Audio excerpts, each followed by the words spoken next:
스폴전이라고 하는 목사님이 있습니다. 찰스 스폴전. 영국 메트로폴리탄 태버너클이라고 하는 교회를 섬겼던 정말 아주 영향력 있는 그런 귀한 목사님이시죠. 그런데 이분은 목회도 물론 잘하셨지만 설교가로서 정말 지금까지 가장 뛰어난 복음주의 설교가 중에 한 분으로 그렇게 일컬어지는 분이에요. 대단한 분입니다. 스폴전. 그런데 이 스폴전 목사님의 회심 이야기를 보면 재밌는 게 있어요. 그는 원래 침례교회 회중교회 목사 아들로 태어난 사람입니다. 그 아버지만 목사가 아니라 그 할아버지도 목사였던 목사 집안에 태어난 그런데 사실 그 사람이 결정적으로 회심하게 된 것은 16살 정도 됐을 그때였어요. 이분이 그때 학교에 보조교사로 있었거든요. 이제 어느 학교에 보조교사 있었는데, 근데 그때 어디를 갔다가 이제 오는 길에 눈이 너무 많이 와가지고 폭설이 쏟아졌어요. 그래서 주일이 되었는데 자기 교회까지 갈 수가 없는 거예요. 그래서 어쩔 수 없이 교회까지 갈 수 없으니까 가까이 있는 그런 작은 교회에 참석합니다. 그 교회는 감리교회였어요. 근데 하여튼 예배드려야 하니까 참석한 거예요. 가가지고 참석했는데 가보니까 성도들이 몇 명 없어요. 워낙 작은 교회에다가 또 눈까지 왔으니까 몇 명 없었겠죠. 거기다가 담임 목사님도 출타 중인지 눈 때문에 못 왔는지 하기 없고, 그날 설교를 어느 평신도 설교자가 설교를 하는 거예요. 그런데 이 평신 설교자가 설교하는데 그 본문이 이사야 45장 22절, 땅의 모든 끝이요 내게로 돌이켜 구원을 받으라. 나는 하나님이라 다른 이가 없느니라. 이 말씀을 가지고 설교하는데 아시겠지만 평신도 설교자가 제가 볼 때는 갑자기 한 것 같으니까 더 그렇겠죠. 거의 설교 준비가 안 돼 있잖아요. 그러니까 그냥 이분이 본문은 이걸 읽고 나서 계속 하나님만 바라보셔야 합니다. 주님만 바라봐야 합니다. 그만 계속 반복하는 거예요. 그러니까 내용이 계속 그 얘기뿐이에요. 또 반복하고 그러면서 주님만 바라봐야 한다. 그러면서 또 할 말이 없으니까 주님 바라보는 데는 대학 갈 필요가 없습니다. 또 주님 바라보는 데는 어린아이도 바라볼 수 있습니다. 자격이 필요 없습니다. 누구나 바라볼 수 있습니다. 어떤 행위가 필요하지 않습니까? 계속 주님 바라보는 얘기만 반복하고 또 반복하다가 그러다가 지루했는지 보니까 거기 못 보던 얼굴이 와 있잖아요. 스폴전이 소년 스폴전이 와 있으니까 갑자기 설교하다 말고 스폴전한테 얘기하는 거예요. 자네 많이 피곤해 보이는군. 그러면서 자네도 예수를 바라봐야 되네. 자네도 예수만 바라봐야 되네. 그렇게 얘기를 하는데 그때 성령께서 역사하셨어요.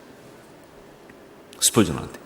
사실 스폴전 같은 경우는 할아버지도 목사님이고 아버지도 목사님이기 때문에 어릴 때 교회에서 컸기 때문에 그런 얘기는 얼마나 많이 들었겠어요. 그런데 이게 생생한, 가장 기본적인 복음이 생생한 능력으로 오면서 이분이 거기서 그야말로 뒤집어진 거예요. 그 평신도 설교자의 그 단순한 메시지, 자네도 예수를 바라봐야 하네. 그 한마디 뒤집어지면서 그러면서 완전히 회심하게 되는데, 그런데 단지 그냥 회심해서 예수를 믿게 되었다는 것뿐만 아니라 바로 그 일로 인해서 그가 목회자가 됩니다. 그리고 설교자가 돼요. 뿐만 아니라 그 일이 얼마큼 중요하냐면요, 바로 그때 그 은혜가 스폴전이 평생 한 설교의 중심 주제가 돼요. 하나님만 바라보는 것, 예수만 바라봐야 한다는 것, 그런 복음주의 설교자가 되는 그런 역사였다. 자, 그런데 제가 이 이야기를 보면서 굉장히 귀하게 보는 한 가지는, 또 갑자기 제가 뜬금없이 이 이야기를 하고 있는 이유가 있어요. 뭐냐면요, 제가 볼 때는요, 이 이야기 속에서 사실 우리가 놓치고 있는 것 중에 하나가 뭐냐, 맞아요. 성령께서 역사하셔가지고 그 스폴전한테 그날 굉장히 강력한 어떤 그런 은혜를 주신 거 맞죠. 사실 평신 설교자의 정말 어떻게 보면 준비 안 된 설교지만 그 설교를 통해서 했으니까. 그런데 거기서 우리가 놓치면 안 될 게 뭐냐면, 그 스폴전이라는 사람이 16살 먹은 사람이지만 눈이 와서 폭설 때문에 정말 자기 교회로 갈 수 없었을 때, 그러니까 오늘은 교회 안 가는 날인가 보다. 오늘은 예배를 띄워먹자. 그럴 수 있잖아요, 그렇죠? 주님이 오늘 예배하지 말래. 뭐 이렇게 그렇잖아. 얼마든지 핑계가 있잖아요. 그런데 그렇게 하지 않고 정말 갈 수 없으니까 가장 가까운 작은 교회라도 그 시간을 지켜서 교회를 갔다는 전 그 사실이 중요하다고 생각합니다. 그게 오늘 수요일 오신 여러분하고 너무 잘 통하기 때문에 말씀드리는 거예요. 오늘 더운데 교회 가지 말자가 아닌 예배를 지켜야겠다 라고는 그 마음처럼 말이죠. 정말 그 폭설 때문에 교회를 갈 수 없을 때 그냥 포기한 것이 아니라 가장 가까운 교회라도 정말 갔더니 예배 설교할 사람이 없어가지고 그 평신도 설교자가 하고 있는 그런 교회지만 거기까지 갔던 바로 그 마음 때문에 성령의 은혜가 그때 부어진 것이 아닐까. 오늘도 여러분에게 그런 은혜가 부어지기를 주의 이름으로 축원합니다. 예, 이미 봐서 그는 신실한 하나님의 사람이었다. 예, 하나님은요 이렇게 하나님 앞에서 예배의 자리를 지키려고 하는 신실한 믿음의 사람들을 축복하시고 그리고 그들과 함께 일하시는 분이세요. 제가 많은 간증을 보지만 물론 은혜는 그냥 누구에게나 그냥 값없이 주시는 거예요. 자격 없이 받는 거예요. 그러나 아무나 막 뿌리는 건 아니다 하는 것이죠. 은혜는 받을 자가 받는다 하는 거예요. 그런데 그 은혜를 받는 자, 정말 하나님의 신실한 동역자가 되는 사람들은 누구냐라고 할 때 가장 대표적인 것이 그 하나님 앞에서 지켜야 할 자리를 지키는 사람들, 특히 예배의 자리를 지키는 사람들이, 기도의 자리를 지키는 사람입니다. 정말 하나님의 사람으로서 있어야 할 자리를 지키는 사람한테 하나님께서 은혜를 주시고 그와 동역하신다는 것은 분명하다는 것이죠. 오늘 그래서 이 이야기를 먼저 나누고 있는 것이죠. 자, 이 복음의 본질, 이 진짜 중요한 것을 나누기 위해서 먼저 우리가 생각할 것이 있습니다. 뭐냐면요, 율법과 복음의 관계입니다. 율법과 복음의 관계. 특히 이것이 구약에 있는 말씀이기 때문에 더 그렇죠. 율법과 복음의 관계예요. 여러분, 복음이 처음 우리한테 주어졌을 때 그 복음은요 그냥 주어진 것이 아니라 율법과 강력한 대조 가운데 주어졌다는 사실 기억하셔야 돼요. 그러니까 뭐예요? 신약은 그냥 신약이 아니라 뭐가 있으니까 신약이에요? 구약이 있으니까 신약인 거예요. 그렇잖아요. 구약이 없으면 신약이 있을 수 없잖아요. 그렇죠? 그러니까 이 복음이 처음 주어질 때 이 복음의 그 아름다움, 복음의 감격, 복음의 놀라운 것은요 율법과 대비가 되면서 그러면서 나타나고 있는 거예요. 그런데 우리는 참 안타깝게도 우리는 그 율법에 대해서 익숙하지 않아. 율법이 우리한테 익숙한 개념이 아니에요.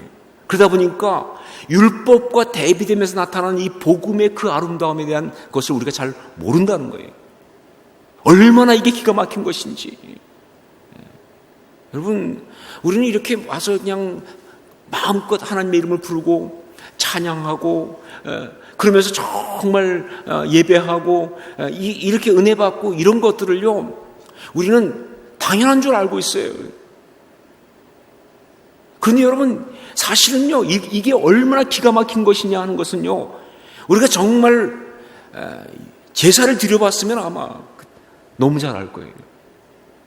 여러분 원래대로 만약에 여기까지 이 예배 자리까지 오는 동안에 저 밖에서부터 양 잡아 각 떠가면서 자기의 모든 죄를 속죄해가면서 그렇게 두렵고 떨림으로 그렇게 그것도 못 들어오고 밖에 있다가 돌아가는 그런 일을 경험했다고 하면 이 자리에 와 있는 것이 얼마나 큰 은혜인지, 하나님을 아버지를 부르는 것이 얼마나 큰 은혜인지, 내가 하나님 앞에 정말 이렇게 찬양할 수 있는 게 얼마나 감격인지를 우리는 알 텐데 우리는 그걸 모르니까 당연한 줄 알고 있는 거예요. 당연한, 이게 정말 어쩌면서 우리한테는 아쉬움이에요. 율법을 모르니까 복음이 진짜 얼마나 기가 막힌 건지 우리가 사실 모른다는 거예요. 율법과 복음을 같이 알아야 합니다. 이 대비 속에서 알아야 진짜 복음을 알 수가 있어요. 그래서 우리가 먼저 그걸 좀 보려고 그래요. 자, 율법은 뭐냐? 여러분, 율법은요 하나님께서 당신의 백성과 사이에 세운 그러한 언약이에요. 그게 율법입니다.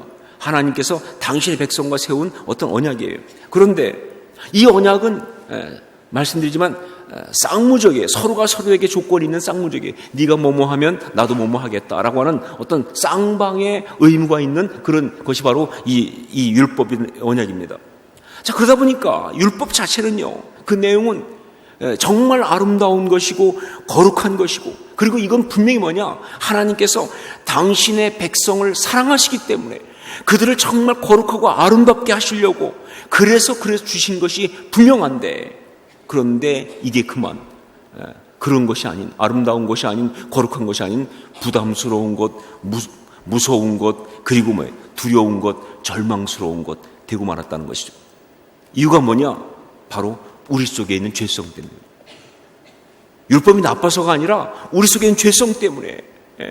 그래요. 정말 우리 속에 있는 이 끝없는 죄성은요, 하나님의 사랑의 제한이신, 사랑의 어떤 그런 어퍼이신 그 율법의 요구를 이룰 수 없게 만들면서, 그러면서 그 사랑이신 율법이 저주가 되고만, 그런 일이 벌어진 거예요. 사랑이 저주가 된 거예요. 축복이 저주가 된 거예요. 이게 문제가 된 거예요. 자, 하나님은 사랑의 하나님이신데, 그런데 그럼에도 불구하고 이 율법이 우리한테 그렇게 고통과 절망이 된 것을 알면서도 그냥 주신 거예요. 그리고 결론을 끌고 나가세요, 그대로. 왜 그러시느냐? 이유가 있어요. 왜냐하면 하나님은 사랑의 하나님이시지만 동시에 뭐예요? 공의의 하나님이시잖아요. 이 공의의 하나님 때문에 그래요. 죄의 삭은 사망이다 라고 하는 이 분명한 공의를 스스로 무너뜨릴 수 없기 때문에 정말 그 절망, 율법을 우리한테 주시면서 이게 절망이 되지만 그냥 주시는 거예요. 그러면서 하나님은요, 바로 그 율법을 주신 것 때문에 이 사랑의 하나님께서 어떤 하나님이 되시느냐? 심판의 하나님이 되시는 거예요. 형벌하시는 하나님이 되는 거예요. 이것이 정말로 안타까운 이야기예요. 하나님은 그런 하나님이었다고, 하나님은 그렇게 백성들과 관계를 맺을 수밖에 없는 하나님이셨다는 것이 바로 성경이 말하고 있는 거예요. 바로 이 사실을 갖다가 잘 나타낸 것이 바로 오늘 예레미야 31장의 앞에 28절에 나오는 말씀, 깨어서 그들을 뿌리 뽑으며 무너뜨리며 전복하며 멸망시키며 괴롭게 하던 것, 이게 하나님이었다는 거예요. 그래, 내가 너희한테 한 일이 바로 이거였다. 깨어서 그들을 뿌리 뽑으며 무너뜨리며 전복하며 멸망시키며 괴롭게 했던 하나님인 나빠서가 아니에요. 율법, 바로 그 공의 때문에 그럴 수밖에 없었던 그 이야기를 하는 거예요. 이게 바로 이 전반부예요.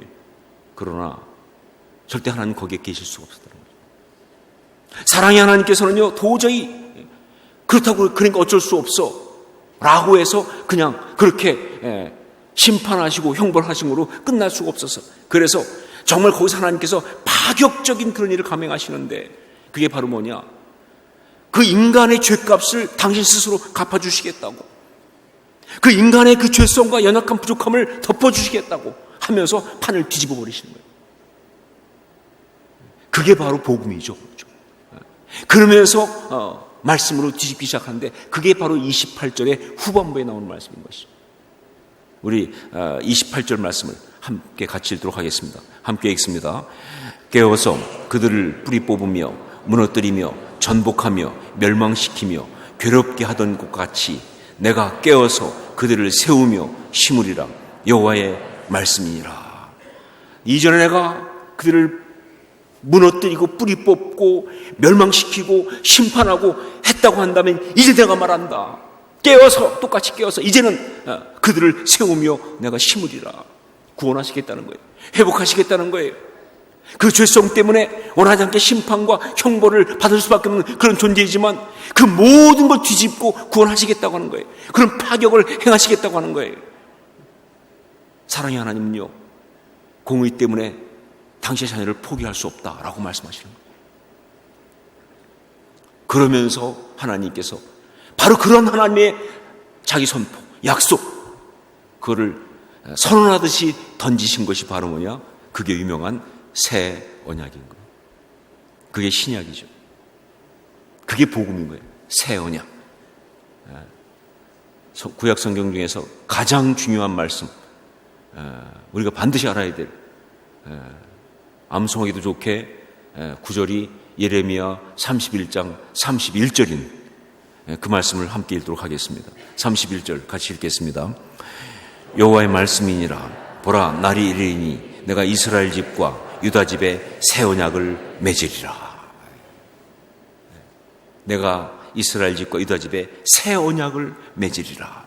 근데 여기서 우리가 보면 보라라는 말이 있죠, 그렇죠? 보라, 날이 이르리니 그랬어요. 이 보라, 히브리어로는 히네라는 말이죠. 영어는 behold라는 말이죠. 여러분, 제가 늘 말씀드리지만 성경을 읽다가 보라가 나오면 꼭 보셔야 돼요. 이거는요, 단지 그냥 한번 해보는 소리가 아니라 하나님의 어떤 구원의 역사가 전격적으로 시작될 때 쓰는 표현이에요. 그러니까 영적으로 새로운 챕터가 열리는 순간이에요. 그래서 너무너무 중요합니다.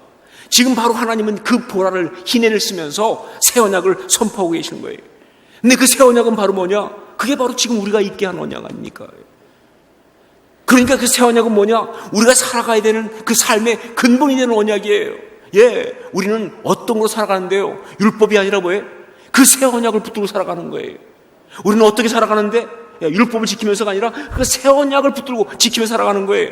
우리 지금 삶의 모든 근거와 그리고 이 신앙생활의 모든 어떤 내용은 바로 새 언약이 되는 거예요. 자, 그렇다면 이 새 언약, 이 복음, 이게 어떤 것이기에 그런가? 어떤 특징을 갖고 있는가? 새 언약을 가지고 살아간다는 것, 새 언약 가운데 산다는 것이, 새 언약을 맺으며 살아간다는 것이 무엇인가? 뭐 여러 가지가 있겠지만 특별히 이 하나님 말씀 속에 볼 때 세 가지 중요한 포인트가 있어요. 첫 번째 뭐냐? 이것은 마음에 새긴 언약이다 하는 겁니다. 이것은 마음에 새긴 언약이다 하는 겁니다. 우리 33절 말씀을 함께 읽도록 하겠습니다. 33절 같이 읽습니다. 그러나 그날 후에 내가 이스라엘 집과 맺을 언약은 이러하니 곧 내가 나의 법을 그들의 속에 두며 그들의 마음에 기록하여 나는 그들의 하나님이 되고 그들은 내 백성이 될 것이라. 여호와의 말씀이니라. 이 새 언약은요, 인간이 배우거나 들어서 알고 혹은 그래서 지키는 그런 언약이 아닙니다. 율법의 책에 빽빽하게 기록되어 있는 그런 언약이 아닙니다. 이것은 바로 우리 심령 속에 주의 성령께서 새기신 거예요. 근데 심령 중에 어디냐? 바로 우리의 죄성보다 더 깊은 곳에서 새겼어요. 그러니까 우리의 이 죄성보다도 더 깊은 곳에서 나오게 하는 바로 그것이 새 언약이에요. 여러분, 이건 당연히 성령의 역사를 말하는 것이죠. 그러니까 인간들이 인간의 의지로 배우고 익히고 알고 익숙한 그런 것이 아니라 바로 이 중심에 성령께서 계셔서 역사하심으로 거기서부터 뭐예요? 그 성령의 능력으로 나오는 바로 그런 모습이에요. 이게 진짜 신앙이에요. 이게 중요합니다. 두 번째로 이 언약은요, 행동이나 조건과 상관없이 그 행동이나 조건 그 상관없이 선포된 관계의 언약이에요. 관계의 언약입니다. 나는 그들의 하나님이 되고 그들은 내 백성이 될 것이다. 끝. 아무 이야기가 없어요. 그냥 뭐예요? 나는 그들의 하나님이 되고 그들은 내 백성이 될 것이다. 하나님이 이렇게 선포하신 거예요. 너는 나의 자녀라고, 나는 내 아버지라고, 무엇을 하면, 잘하면, 잘 지키면, 바르게 살면, 아니 그거 필요 없어요. 그냥 하나님 일방적으로 그냥 관계를 선포하신 거예요. 우리가 그냥 믿음으로 받아들이기만 하면 되는 겁니다. 이게 바로 새 언약이에요. 여러분, 율법과 복음을 다루면서 이 둘을 비교하면서 차이를 설명하는 것 가운데 가장 많이 사용하는 것이 뭐냐면 계약이냐 언약이냐 이런 거거든요. 같이 언약이라고 표현하지만 사실은 계약이냐 언약이냐. 그런데 여러분, 율법은 계약이고 복음은 언약이죠. 근데 그 결정적인 차이가 뭐냐 할 때 계약은 행위예요. 그래서 계약 그러면 나오는 거예요. 계약 이행 아닙니까? 그렇죠? 계약은 행위예요. 행위가 없으면 그건 의미가 없어요. 근데 언약은요, 행위와 상관없이 그냥 언약이 선포되는 순간 관계가 맺어지는 거예요. 예. 그냥 언약이 선포된 관계가 맺어지는 거예요. 예. 부부관계는 언약이죠. 결혼식 딱 주례할 때 두 사람이 남편과 아내가 되었음을, 그 언약에 맺었음을 선포하는 순간 둘은 부부예요. 아직 신혼여행 안 가서도 부부예요. 예. 사실 그냥 부부 생활 시작 안 했어요. 아직 결혼 생활 시작 안 했어요. 근데 부부예요. 자녀가 언약 관계 아닙니까? 그렇죠? 자녀가 부모에게 효도하지 않아도 자녀예요. 저도 효도만 할 때만 자녀였으면 좋겠어요. 저도요. 아니요, 그건 상관없이 그냥 자녀. 왜냐면 언약이니까. 성도, 우리는 언약으로 맺었기 때문에 우리는 서로 성도예요. 마음에 안 들어도 성도예요. 왜 저런 것이 내 성도지? 안 성도예요. 언약이니까. 언약은요, 행위와 상관없이 그냥 선포되는 순간 이미 다 끝난 얘기예요. 관계를 맺었어요. 새 언약은 바로 이런 것이다.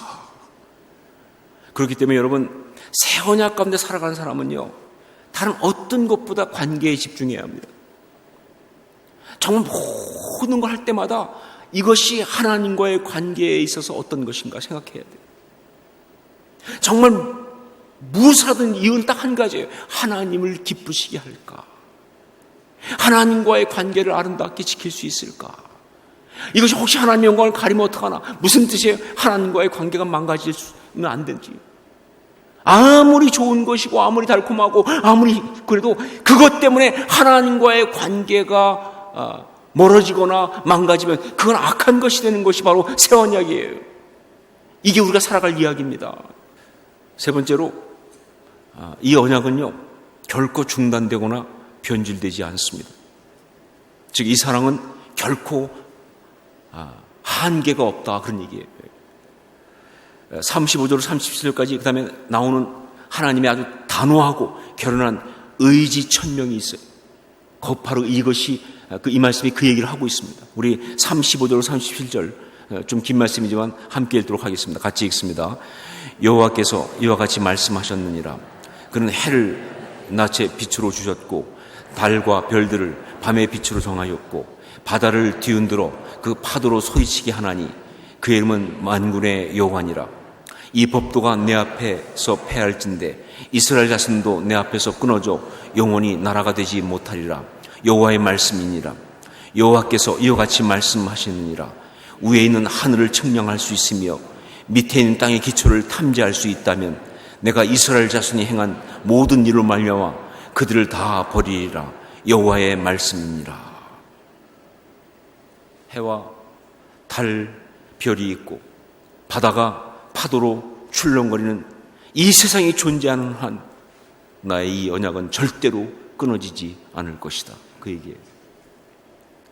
하늘처럼 그렇게 높이 땅의 깊이처럼 그렇게 깊게 나의 이 사랑은 절대로 측량할 수가 없다. 그겁니다. 보라, 날이 이르니 내가 이스라엘 집과 유다 집에 새 언약을 맺으리라. 2706년에 그 백성한테만 하신 말씀 아니죠. 그 순간부터 지금까지 모든 믿는 사람에게 날마다 선포되고 있는 메시지인 줄로 믿습니다. 지금 이 순간도. 그래서 바로 우리는 이 말씀 앞에서 그 언약을 다시 붙들고 그 언약 가운데 우리가 아름답게 살아가는 거룩한 결단과 그리고 정말 영적 능력이 있는 그런 발을 내딛는 것, 그것이 바로 참된 신앙인의 모습이라고 저는 믿습니다. 특별히 예레미야의 그때와 너무 비슷하게 많은 어려움 가운데 있는 이 민족 가운데서 대답은 뭐냐면 하나님 앞에 우리가 새 언약을 맺는 거예요.